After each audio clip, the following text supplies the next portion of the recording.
está no Jornal da Mira. Já estamos quase na metade do ano e a Justiça Eleitoral do Maranhão ainda não julgou ações relacionadas aí à fraude de cota de gênero nas eleições de 2022. Gente, já são 2 anos. Boa tarde, Carla. Que morosidade toda essa na Justiça Eleitoral do Maranhão quando o Tribunal Superior Eleitoral falava em celeridade, mas parece que aqui não, né? Gleidson, boa tarde, ouvintes, Cabalau também. Gleidson, o pior é que é um dos pilares da Justiça Eleitoral é exatamente a celeridade, porque o processo, o mandato eletivo tem prazo, o processo tem prazo, tudo tem prazo a ser cumprido, mas parece que esses prazos eles são muito alongados aqui, quando se trata de fraude na cota de gênero, não qualquer processo, os processos que podem levar a uma perda de mandato eletivo, de quem foi eleito, no caso, né? O que acontece, então, com o PSC, com o Podemos, que são os dois que ainda tramitam aqui. União Brasil, dentro da razoabilidade, acabou tramitando com uma certa celeridade. Não exatamente como deveria ser, mas uma certa celeridade. Deu uma puxada de freio de mão já na reta final, mas o partido chegou até a ser multado porque os advogados estavam botando lá petições protelatórias, assim considerou o relator, o desembargador José Gonçalo Filho. Só que quando chegou no PSC e no Podemos, aí o freio de mão está puxado já um bom tempo. E isso depõe contra o próprio tribunal. Por que eu digo isso? Porque eles têm um selo diamante de justiça eleitoral.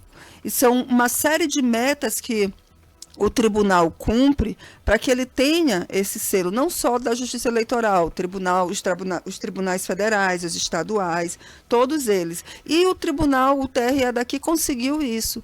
Mas ao mesmo tempo que consegue um reconhecimento como esse, e que dentre os pontos a serem cumpridos é a questão de julgar com celeridade, agora simplesmente fica paralisado. E esses processos de fraude na cota de gênero, que nada mais é do que o uso de candidatura feminina laranja nas eleições, eles têm levado a várias representações. Então, o relator na época, o desembargador José Gonçalo, foi representado no Conselho Nacional de Justiça, na própria corregedoria do Tribunal Superior Eleitoral, tudo porque uma das partes considerava que existia ali uma certa, como é que eu posso dizer, não é facilidade, mas sim de aceitar demais toda hora protelar, os advogados irem lá e protelar. E agora, recentemente, que eu acho que nunca tinha acontecido, eu pelo menos ainda não tinha acompanhado, e olha que eu acompanho o TRE há muito tempo, recentemente, essa semana, na verdade, semana passada e essa semana também, o procurador regional eleitoral, que é o José Leite Filho, ele foi representado, primeiro no Conselho Nacional do Ministério Público e depois aqui na Corregedoria do Ministério Público Federal, pelos advogados das partes, porque eles alegam que ele estava perdendo prazo para se manifestar em relação aos embargos de declaração do PSC. Claro, eu entrei em contato com o procurador, ele me disse que nesses casos não há prazo, mas assim, é um atraso de 2 semanas para dar um parecer, mais ou menos isso, quase 3 semanas. E aí, ontem foi que o parecer foi dado, mas está lá no gabinete da Procuradoria desde o dia 2 de só confirmar com vocês, 2 desse mês. Qual é o mês que a gente está? Maio. Exatamente. Desde o dia 2 de maio, chegou dia 2, hoje é 24. Então foram Carla, 20 dias praticamente. Sem falar que a gente está no ano eleitoral, daqui a pouquinho suspende todos esses julgamentos por conta do pleito, e aí vai ficar parado mais um bom tempo.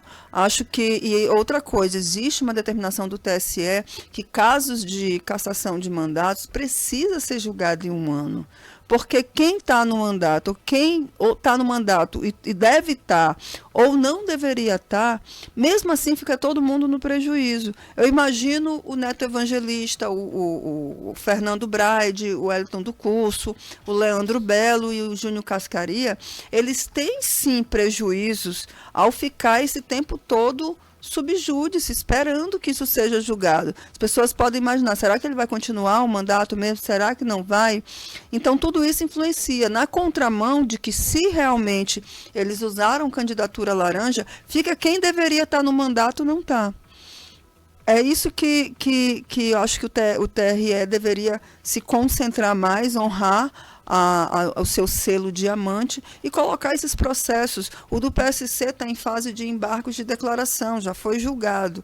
Mas para subir para o TSE, tem que julgar os embargos de declaração. Os embargos de declaração entraram no TSE, foram impetrados no dia 19 de abril, gente. Já tem mais de um mês. Será que é exatamente um mês para se conseguir julgar embargos de declaração? É muito tempo. As contrarrazões que foram apresentadas 2 dias depois. O que demora tanto? Mas só o Ministério Público passou 2 semanas com um processo lá no gabinete dele e o procurador não pode nem dizer assim, ó, eu cheguei agora e eu não tenho conhecimento do processo. Porque ele tem, já que ele mudou o voto dele em banca. Lá no dia de julgar o PSC, o parecer era pela nulidade dos votos, pelo uso de candidatura laranja. O José Leite Filho foi lá e disse, não, eu não vejo assim, eu vou mudar o voto do Ministério Público, porque antes ele não era o procurador eleitoral, era o Wilton Mello. E ele mudou. Logo, ele tem conhecimento de todo o processo. Por que demorar tanto para dar um parecer como esse? Mas ainda bem que ele já deu. E por fim o Podemos, que talvez seja o pior de todos, um processo que ainda está em fase que a gente chama de diligência, que é para buscar aí mais depoimentos esses que já foram feitos, mas o Tarcísio Araújo mandou fazer de novo, porque disse que o áudio não estava bom. Aí, nesse meio tempo aí, o juiz eleitoral acabou o período dele na Justiça Eleitoral, já entrou outra, aí bagunça a casinha toda, vai chegar o período, ele ainda não tem nem como julgar ainda, porque ainda tem. Aí, depois que eu ouvir as testemunhas de novo, ainda vai ter a fase de alegações finais para aí pedir pauta para ser julgado. Então esse ano não vai mais, ainda tendo... Meu querido, qualquer atraso de um mês na justiça, você bota aí 3 meses de demora para voltar ao processo da onde estava. É complicado demais. Mas fica aí a crítica, sim, ao Tribunal Regional Eleitoral, porque porque no caso do PROS, que não envolve nenhum mandato eletivo, já foi julgado faz tempo. Há muito tempo foi julgado. Como não envolve mandato eletivo, ninguém corre o risco de perder o seu mandato porque os votos foram anulados. O do PROS foi anulado, aí 50 mil votos anulados e ninguém diz nada. Simples assim. Mas os outros, tá nessa morosidade toda.